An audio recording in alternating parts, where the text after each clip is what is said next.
dimanapun jemaat saat ini, dalam situasi apapun kita saat ini,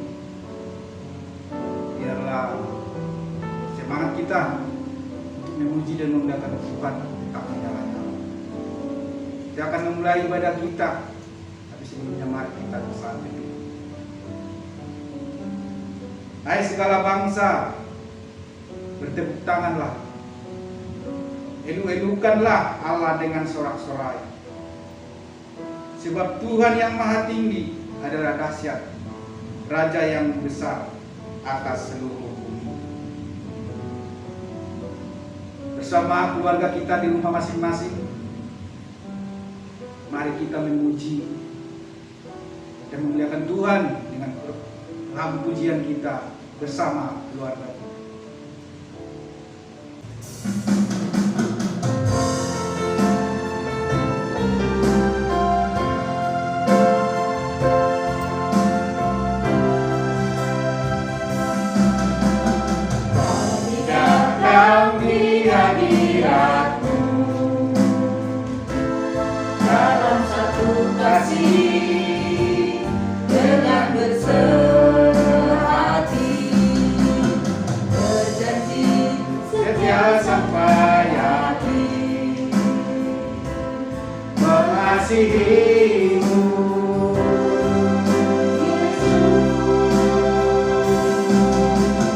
Bersama keluargaku melayani Tuhan, bersatu selamanya mengasihi Engkau. Tiada yang dapat melebihi kasih-Mu ya Tuhan. Bagi kami Engkau segalanya. Kami datang di hadirat Tuhan.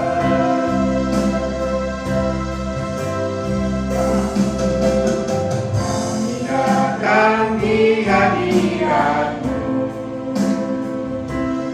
dalam satu kasih, dengan bersehati, berjanji setia sampai akhir, mengasihi-Mu Yesus. Bersama keluargaku melayani Tuhan, bersatu selamanya mengasihi Engkau. Tiada yang dapat melebihi kasih-Mu ya Tuhan. Bagi kami Engkau segalanya. Bagi kami Engkau segalanya. Bagi kami Engkau segalanya.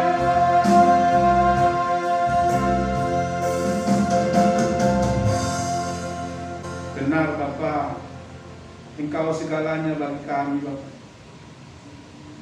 Biarlah Bapa pertolongan-Mu Bapa selalu menyertai kami. Bapa yang baik di tengah-tengah pergumulan kami ini Bapa. Engkau selalu memberi kesempatan yang terbaik buat kami. Kami juga saat ini tetap bersyukur dan berterima kasih Bapa, karena berkesempatan, karena Engkau masih memberi waktu untuk kami memuji dan memuliakan nama-Mu, walaupun melalui live streaming. Tapi biarlah hadirat-Mu, biarlah kemuliaan-Mu tidak berkurang Bapa, karena situasi saat ini. Biarlah pujian kami, penyembahan kami Bapa tidak sia-sia. Kami berdoa seluruh jemaat kami yang tidak bisa hadir di gereja karena situasi saat ini. Bila Kau memberkati setiap jemaat kami Bapa yang beribadah di rumah. Bila Kau menyertai semua jemaat kami dimanapun berada saat ini Bapa. Bila hadirat-Mu sampai di tengah-tengah mereka, agar mereka juga Bapa merasakan Bapa kehadiran-Mu, sehingga mereka tetap mampu kuat dan bersuka cita Bapa tengah-tengah situasi sangat sulit ini Bapak. Bapak yang baik, kami menyerahkan persekutuan kami ini Bapak, dalam Kau menyempurnakannya dari awal, pertengahan, hingga akhirnya. Amin. Saya undang jemaat semua untuk bangkit berdiri.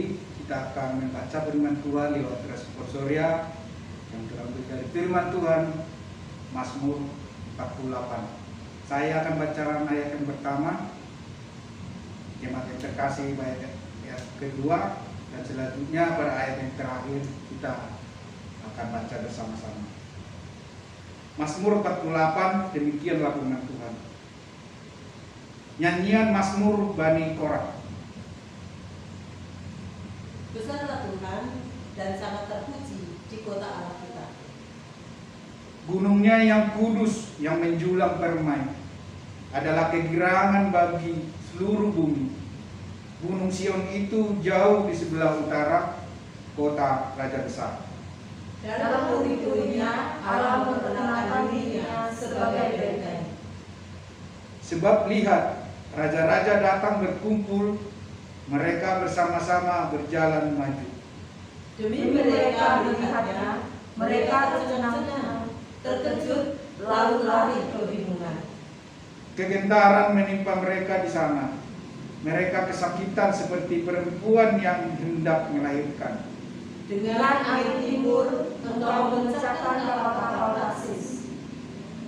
Seperti yang telah kita dengar, demikianlah juga kita lihat di kota Tuhan semesta alam, di kota Allah kita. Allah menegakkan untuk selama-lamanya. Kami ingat ya Allah, kasih setiamu di dalam airmu. Seperti namamu ya Allah, demikianlah kemasyuranmu sampai ke ujung bumi. Tangan kananmu penuh dengan keadilan. Biarlah gunung Sion bersukacita, biarlah anak-anak perempuan Yehuda bersorak-sorak oleh karena penghukumanmu. Kelilingilah Sion dan edarilah dia, hitunglah menaranya. Perhatikanlah temboknya, jalanilah puri-purinya, supaya kamu dapat menceritakannya kepada angkatan yang kemudian. Bersama-sama, Sesungguhnya inilah Allah, Allah kita Raja, seterusnya dan untuk selamanya. Dialah yang memimpin kita. Gloria Patri.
Kita akan mendengarkan firman Tuhan yang disampaikan oleh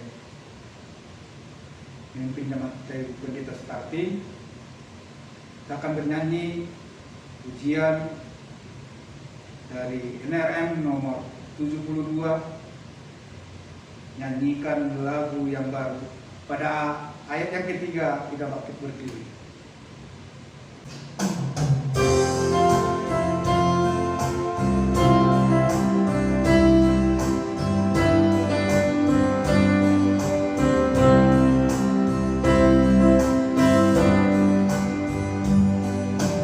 Nyanyikan lagu yang baru, firman yang beri hidup. Hendak kulihat eloknya firman yang beri hidup. Firman yang terindah mengantar ibadah. Firman elok, firman ajaib, firman yang beri hidup. Firman elok, firman ajaib, firman yang beri hidup.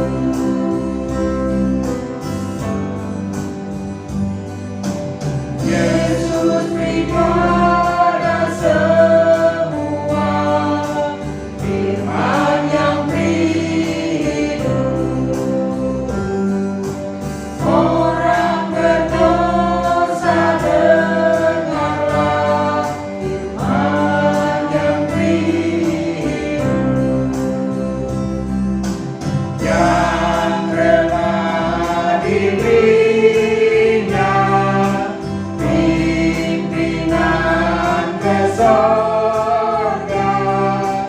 Firman elok, firman ajaib, firman yang beri hidup.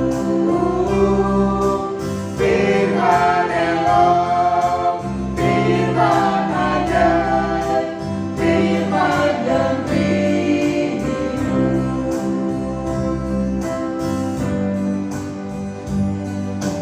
Kami menginjil berulang firman yang beri hidup. Yang indah dan ampunan firman yang beri hidup. Juru selamat Tuhan selamanya sucikan. Firman elok, firman ajaib, firman yang beri hidup. Firman elok, firman ajaib, firman yang beri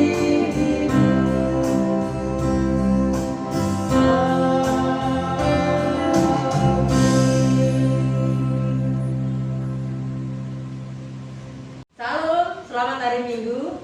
Sukacita terus mengalir dalam hati kita ketika kita dapat melihat dan memandang Kristus yang senantiasa hadir di dalam setiap hidup ini. Bapak, Ibu, dan Saudara yang kekasih di dalam Kristus, kini saatnya kita mendengar dan merenungkan firman Tuhan. Namun sebelumnya, mari kita berdoa terlebih dahulu. Kita berdoa. Bapa yang baik, kami bersyukur saat ini kami tetap berada di tempat ini dengan kekuatan dan kemurahan Tuhan. Dan saat ini Tuhan, kami menyediakan diri, hati dan pikiran kami untuk mendengar dan merenungkan firman Tuhan. Kiranya Tuhan menolong kami, memberkati kami, dan biarlah kami membuka hati dan pikiran kami secara luas, sehingga kami dapat mengerti kebenaran itu, lalu melakukannya dalam kehidupan kami sehari-hari. Di dalam nama Tuhan Yesus Kristus kami berdoa. Amin. Jemaat yang kekasih di dalam Kristus, firman Tuhan saat ini kita akan membaca dari Markus pasal 6. Kita akan membaca ayat yang ke-14 sampai ayat yang ke-29. Bapak Ibu bisa membuka di rumah lalu membacanya. Saya akan membaca satu ayat saja untuk kita semua, yaitu pada ayat yang ke 18. Karena Yohanes pernah menegur Herodes, "Tidak halal engkau mengambil istri saudaramu." Bapak, Ibu, dan saudara yang kekasih di dalam Kristus, tema kita saat ini adalah saling mengingatkan. Dengan istilah saling ini, artinya bahwa kita semua mempunyai tanggung jawab. Tidak hanya menuntut orang lain berubah, bukan hanya menginginkan orang lain menjadi lebih baik, lalu kitalah yang harus mengingatkan mereka. Tetapi orang lain juga punya hak dan punya tugas untuk mengingatkan diri kita sendiri, supaya perjalanan hidup kita menjadi lebih baik lagi. Supaya ketika kita memang benar-benar melakukan kesalahan, kita dapat kembali kepada Tuhan, menyesali seluruh apa yang kita lakukan yang tidak berkenan kepada Tuhan. Bapak, Ibu, dan saudara yang kekasih di dalam Kristus Yesus, saling mengingatkan artinya adalah bahwa ada satu kebaikan, ada cinta kasih yang ada di dalam orang tersebut yang ingin mengingatkan seseorang. Apakah itu saya, apakah itu saudara sekalian. Herodes, dia juga pernah diingatkan oleh Yohanes Pembaptis. Dengan tegas, dengan lantang, Yohanes mengatakan, "Tidak halal engkau mengambil istri saudaramu." Bapak, Ibu, dan saudara yang kekasih di dalam Kristus, Yohanes melaksanakan tugas panggilannya untuk mengingatkan orang-orang supaya berjalan dalam kebenaran. Namun ketika Yohanes mengingatkan akan hal itu, ada yang tidak bisa terima. Ada yang ngambek, ada yang marah, bahkan menyimpan rasa dendam itu di dalam hatinya. Dia adalah Herodias, yang semula dia adalah istri Filipus, saudara Raja Herodes. Dia sangat marah, dia sangat membenci Yohanes Pembaptis yang telah mengingatkan bahwa Herodes telah melakukan sebuah kesalahan. Tapi tidak demikian dengan Herodes. Dia memang seorang raja, dia memang orang yang punya jabatan, tetapi dia segan terhadap Yohanes. Dia nggak nyaman, dia merasa tidak bisa, tidak menerima teguran itu. Tetapi Herodes tidak bisa berbuat apa-apa. Herodes hanya berdiam diri. Dan Herodes tahu bahwa apa yang dilakukan oleh Yohanes adalah benar. Oleh sebab itu, Herodes menyimpan dalam hatinya. Tetapi dia tidak menaruh dendam. Dia tidak menaruh rasa sakit hati. Dia juga tidak menaruh kemarahan terhadap Yohanes Pembaptis. Namun dia tidak melakukan. Namun dia menerima atau tidak jelas. Karena tetap saja dia mengambil istri Filipus, saudaranya, menjadi istrinya sendiri. Jemaat yang kekasih di dalam Kristus, Yohanes sebagai seorang utusan Tuhan, dia tidak takut kepada siapapun untuk mengingatkan sebuah kesalahan. Kita adalah anak Tuhan. Kita juga adalah anak raja yang diberikan kuasa, kemampuan untuk menjadi pengingat bagi orang lain. Dan ketika kita mengingatkan orang lain, sesungguhnya kita sedang mengingatkan diri kita sendiri untuk berjalan lebih baik lagi. Saudara yang dikasihi Tuhan Yesus Kristus, Yohanes menegur Herodes. Namun Herodias menjadi sakit hati. Herodes tetap segan terhadap Yohanes karena Yohanes tetap memberitakan kebenaran untuk kehidupan orang banyak. Mengapa teguran itu terjadi? Sudah jelas, ada kesalahan yang dilakukan oleh Herodes. Ada sesuatu yang tidak patut, tidak pantas untuk dilakukan oleh seorang raja. Dan sebagai seorang raja, dengan perilaku yang demikian, tentu menjadi batu sandungan bagi rakyatnya pada saat itu. Yohanes Pembaptis menginginkan seorang raja yang mau memperbaiki diri, yang rendah hati, yang mau menerima teguran dari siapapun. Kemudian Yohanes berharap Herodes bertobat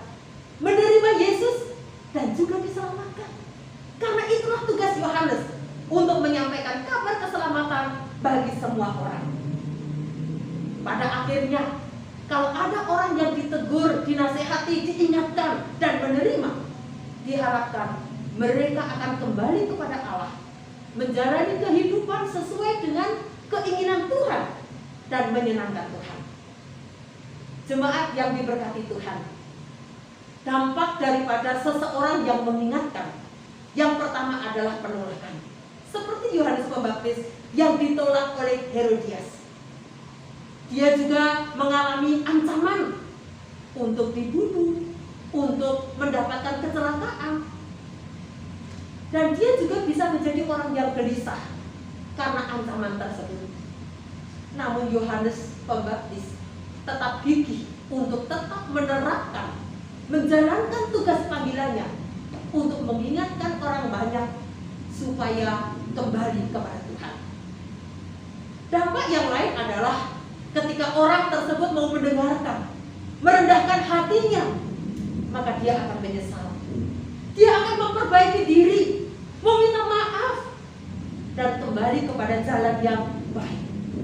Dan itu akan membuat kedamaian, kesejahteraan di dalam hidupnya.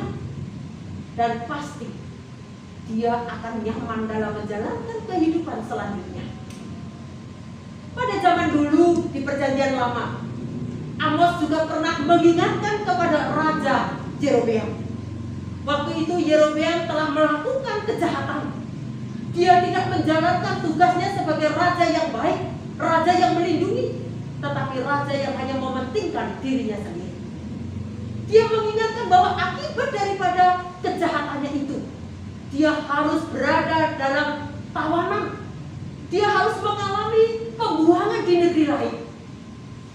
Tetapi Yerobeam tidak mau mendengarkannya. Dia lebih mendengarkan kepada nabi yang dia percayai, yaitu Amasya. Amasya lebih suka dia memberitahukan tentang hal yang menyenangkan Yerobeam, bukan yang menyenangkan Tuhan. Sekalipun yang disampaikan itu bertolak belakang dari kebenaran firman Tuhan. Karena perbedaan yang disampaikan antara Amos dan Amasya. Karena Amasya lebih mendukung kepada Yerobeam, Amasya pun berani mengusir Amos dari tempat tersebut. Hei pelihat, pergilah dari tempat ini. Pergilah ke Yehuda sana, jangan di sini. Karena di sini bukan tempatmu untuk bernubuat. Bapak, Ibu, dan Saudara yang kekasih di dalam Kristus, contoh-contoh sikap-sikap penolakan terhadap nasihat atau peringatan itu dapat kita lihat dalam keseharian kita. Salah satu contohnya misalnya, dudukmu tuh jangan ngangkang. Nah, kalau orang menerima, dia akan, maaf, oke, terima kasih ya. Tapi kalau dia tidak bisa menerima, dia akan katakan, matanya akan mengungkapkan sebuah penolakan. Gerakan tubuhnya akan mengungkapkan bahwa dia tidak suka diingatkan. Peringatan yang disampaikan oleh saudara kita, oleh teman kita, oleh orang tua kita, oleh pasangan kita, karena mereka mencintai kita, karena mereka mengasihi kita, supaya kita tidak berada dalam pola-pola yang tidak baik, yang tidak patut, yang tidak pantas, yang dapat menjadi batu sandungan bagi orang lain. Itu sebabnya kita membutuhkan orang-orang di sekitar kita untuk mengingatkan kita, supaya kita lebih baik lagi. Oleh sebab itu, dalam kitabnya, ketika Amos melihat satu penglihatan, di sana Allah berdiri di samping tembok, lalu di tangannya ada sebuah tali sifat, dan tali sifat ini adalah alat yang sederhana untuk seorang tukang bangunan. Alat sifat ini akan ada gantungan yang berat, dan tali itu akan diletakkan di atas untuk mengukur, untuk melihat apakah tembok yang dibangun itu tetap lurus atau bengkok. Dan itu akan menentukan bangunan itu bengkok atau lurus. Saudara yang kekasih di dalam Kristus, tali sifat itu sesungguhnya setiap saat dan setiap waktu ada di sekitar kita. Sayangnya, tali sifat itu dibiarkan begitu saja. Tali sifat adalah untuk mengukur kehidupan kita, yaitu firman Tuhan. Apakah kita berdiri tegak sesuai dengan kebenaran Tuhan atau tidak? Pakailah tali sifat itu untuk mendeteksi kehidupan kita. Apakah kita sudah menyenangkan Tuhan? Ataukah hanya sekedar menyenangkan diri kita sendiri, mencari kepuasan diri kita sendiri? Tuhan memakai alat yang kecil ini untuk mengukur kehidupan umatnya. Tuhan bisa memakai siapa saja dan berbagai cara untuk mengasihi umat pilihannya, umat kesayangannya, supaya berjalan sesuai dengan standar Allah, yaitu firman Tuhan. Teman, saudara, keluarga, bahkan anak kecil bisa dipakai oleh Tuhan untuk mengingatkan kita. Bahkan juga situasi dan kondisi sakit, sedih, kehilangan, kecewa, bahkan ketika tubuh kita memang saat ini begitu lemah, pandanglah kepada Tuhan, tunduklah kepada Allah. Barangkali di sana Tuhan ingin berbicara kepada kita, supaya hidup kita berpadanan dengan firman Tuhan, supaya hidup kita sungguh-sungguh menyenangkan Tuhan. Bapak, Ibu, dan saudara-saudari yang kekasih di dalam Kristus, Tuhan mengingatkan umatnya agar hidup lurus sepadan dengan kebenaran firman Tuhan. Perhatikan satu di antara yang lain, menjadilah pengingat antara orang-orang yang ada di sekitar kita untuk menjaga kesehatan secara rohani dan juga secara jasmani. Amin. Tuhan Yesus memberkati kita semua. Bapak, Ibu, saudara-saudari yang kekasih di dalam Kristus, saya mengajak kita semua untuk berdoa. Mari kita memandang kepada Tuhan yang penuh dengan belas kasihan, dengan keyakinan, dengan iman yang penuh, bahwa bilur-bilurnya akan menyembuhkanmu. Karena itu, bagi saudara-saudara yang saat ini merindukan kesembuhan, merindukan pemulihan, taruhlah tangan kanan di dada, dan mari kita tundukkan kepala. Dengan kerendahan hati kita memohon kepada Allah. Bapa yang baik, kami bersyukur pada saat ini Engkau mengingatkan kepada kami melalui firman Tuhan. Biarlah kebenaran firman Tuhan menjadi tali sifat bagi kehidupan kami, yang akan mendeteksi apakah kami sungguh-sungguh menyenangkan Tuhan, atau sekedar kami ingin memuaskan diri kami sendiri dengan cara-cara dan alasan-alasan yang kami buat. Bapa, saat ini Tuhan, kami memohon belas kasihan-Mu, kami memohon anugerah Tuhan. Saudara-saudara kami di sini, ada beberapa yang mengalami sakit penyakit karena terpapar COVID-19. Berdoa untuk Bapak Manurung, berdoa untuk Mama Maria, untuk Putri, untuk Bang Yanto, dan juga untuk Mama Adrian yang saat ini sedang melakukan isolasi mandiri. Tuhan, berikan belas kasihan-Mu, jamahlah mereka. Saat ini mereka menaruh tangannya di dada. Itu artinya bahwa mereka menginginkan dan mengharapkan belas kasihan Tuhan. Sembuhkan Tuhan, dan kami percaya oleh bilur-bilurnya menjadi sembuh. Bapa di dalam surga, terima kasih untuk anugerah-Mu, untuk kebaikan-Mu yang Kau nyatakan dalam kehidupan kami sampai pada saat ini. Biarlah kami tidak menyia-nyiakan kesehatan, kehidupan, kesempatan yang Tuhan berikan kepada kami.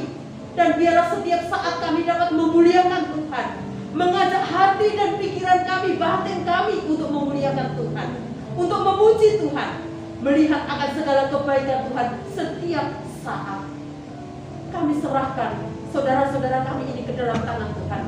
Jemaat kami yang saat ini juga berada dalam kekhawatiran, kecemasan oleh karena virus COVID-19 ini yang semakin merebak. Bapa, berikan kekuatan, kemampuan kepada kami untuk dapat mengatasinya. Berikan iman percaya kepada kami agar kami tangguh dan kami tetap berpengharapan hanya kepada Tuhan. Apapun yang terjadi atas kehidupan kami tidak pernah di luar pandangan dan kehendak Tuhan. Biarlah kami tetap mengimani bahwa Allah adalah sumber kekuatan kami, selalu memberikan yang terbaik untuk kami. Tuhan, kami juga berdoa untuk bangsa dan negara kami ini yang saat ini sedang berjuang untuk melawan penyakit ini, virus ini Tuhan. Kiranya Tuhan juga akan memberkati, menolong, dan para tenaga medis kami serahkan ke dalam tangan-Mu, supaya mereka yang ada di garda depan ini melaksanakan dengan penuh tanggung jawab, dan Tuhan akan lindungi dari segala mara bahaya. Keluarganya yang merelakan saudara-saudaranya untuk mengatasi dan untuk mengobati orang-orang yang sudah terpapar, Tuhan juga menguatkan mereka. Terima kasih Tuhan. Biarlah kami boleh mengakhiri ibadah kami ini dengan penuh syukur, penuh sukacita, penuh kebahagiaan, oleh karena Tuhan memihak kepada kami. Dan biarlah tali sifat itu terus kami genggam dan kami pakai untuk mengukur kehidupan kami. Dan firman Tuhan itulah yang akan senantiasa kami perdengarkan dalam setiap langkah hidup kami. Dalam nama Tuhan kami Yesus Kristus yang sudah mengajar kami berdoa, demikian. Bapa kami yang di surga, dikuduskanlah nama-Mu. Datanglah kerajaan-Mu, jadilah kehendak-Mu di bumi seperti di surga. Berikanlah kami pada hari ini makanan kami yang secukupnya, dan ampunilah kami akan kesalahan kami, seperti kami juga mengampuni orang yang bersalah kepada kami. Dan janganlah membawa kami ke dalam pencobaan, tetapi lepaskanlah kami daripada yang jahat, karena Engkau yang punya kerajaan dan kuasa dan kemuliaan sampai selama-lamanya. Amin. Jemaat Tuhan, saya undang untuk bangkit berdiri. Mari kita naikkan pujian doksologi kepada Allah dipuji dan kita terima berkat.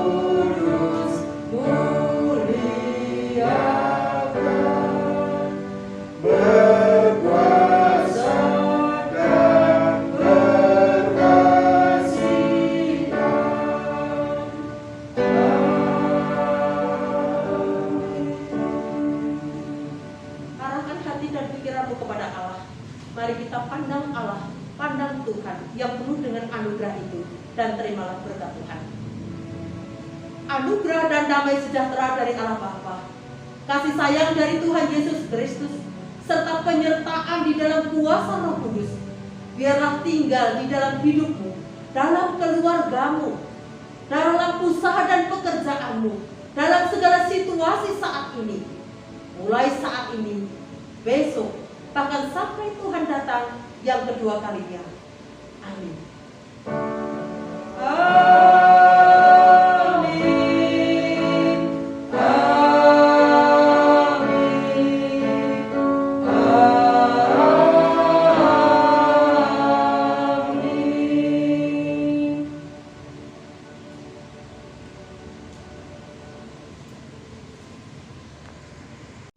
Ibadah sudah selesai. Mari kita memberikan persembahan kepada Tuhan sebagai ungkapan syukur kita kepada Tuhan.